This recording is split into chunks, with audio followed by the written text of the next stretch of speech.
everyone! So, today is June 1, 2026 and andito pa rin tayo sa bansang South Korea. But, konting-konting araw na lang at makakauwi na tayo ng Pilipinas! Yay! And, mas special ang journey ko na ito dahil ako nga ngayon ay buntis ng 3 buwan.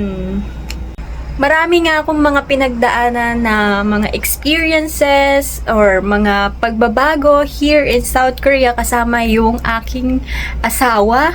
Kaya naman ngayon, naisipan kong mag-document, gumawa ng vlog para soon may mabalikan ako sa aking journey ng aking pregnancy. And of course, gusto ko rin i-share sa inyo yung life and magiging life natin bilang magiging isang ganap na ina. I'm so excited!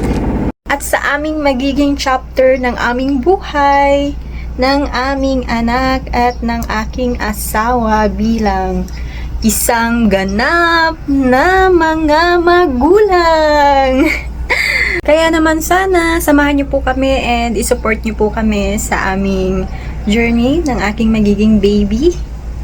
And samahan niyo po kami sa paghahanda ng aming pag-uwi sa ating bansang sinilangan. Kaya naman ngayon mga loves, tignan niyo naman ang aking mukha. My face is just a bare face. So ito yung mukha ng preggy na just woke up in the morning and wala pang hilamos. At walang kahit ano pa sa mukha, sa aking pagmumuka.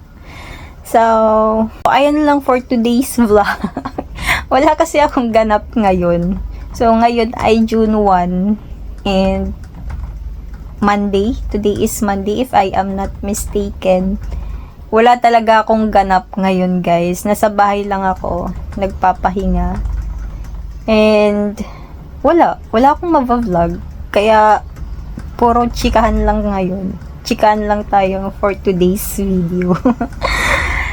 And see you next time sa ating maisipan na naman kung ano yung i-upload natin sa ating vlog.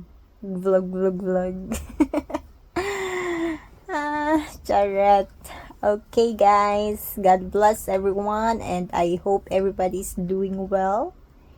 And remember what the Lord says, that in His time, there is a perfect time for everything. God bless.